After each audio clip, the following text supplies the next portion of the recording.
डाला।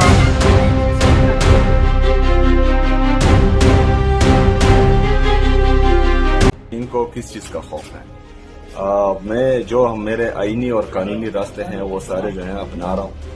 और आज क्योंकि वो जो 3 जजेस के ऑर्डर्स थे उनको उनकी अटेस्टेड कॉपी अभी तक हमें नहीं मिली थी, जिस पे मैंने लेटर किया था, और आज जो है उस पर लेटर पर रिसीविंग मुझे मिल गई है। तो उम्मीद है कि वो ऑर्डर्स मिल जाएंगे और फिर जो है उस पर हम कंटेम्प्ट ऑफ कोर्ट करेंगे इंशाल्लाह। और इसके अलावा पार्टी में भी कोई इस हवाले से बात जारी है, अगर इजाजत नहीं मिलती तो क्या करेंगे? बानी पीटीआई की जानिब से कहा गया है कि आप अपनी टीम बनाएं, आपके पास फुल अख्तियारात हैं, क्या आपने फाइनलाइज कर ली है? वो हिदायत मिल चुकी हैं और तकरीबन फाइनल है और जल्द ही जो है उसका ऐलान हो जाएगा। आपके बयानात के ऊपर राना सनाउल्लाह काफी तबसरे करते हैं, आपको तनकीद का निशाना बनाते हैं। अच्छा, मेरे पास तो बिल्कुल टाइम नहीं होता कि मैं सुनूं।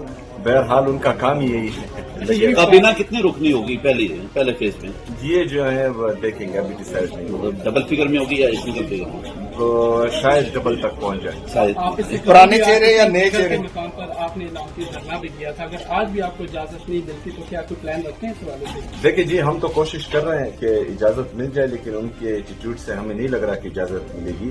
बहरहाल जो मेरे लीडर मेरे कायद जनाब इमरान खान साहब की हिदायत है कि मैं कंटेम्प्ट ऑफ कोर्ट में जाऊं उनके खिलाफ, तो वही तरीका आजमाऊंगा इंशाल्लाह। कहा जा रहा है कि हाई कोर्ट के रिटर्न ऑर्डर के बगैर आपकी मुलाकात नहीं होगी, तो रिटर्न ऑर्डर आपको मिले हैं अभी तक के नहीं? अभी तक नहीं मिले, और वो जो है मैंने लेटर किया है, आज उनकी रिसीविंग मुझे मिल गई है, तो इंशाल्लाह शायद मिल जाए आज। जो कारकुन मुकदमात का सामना कर रहे हैं उनकी तरफ से शिकायत आती है कि पार्टी ने बिल्कुल उनके तावन छोड़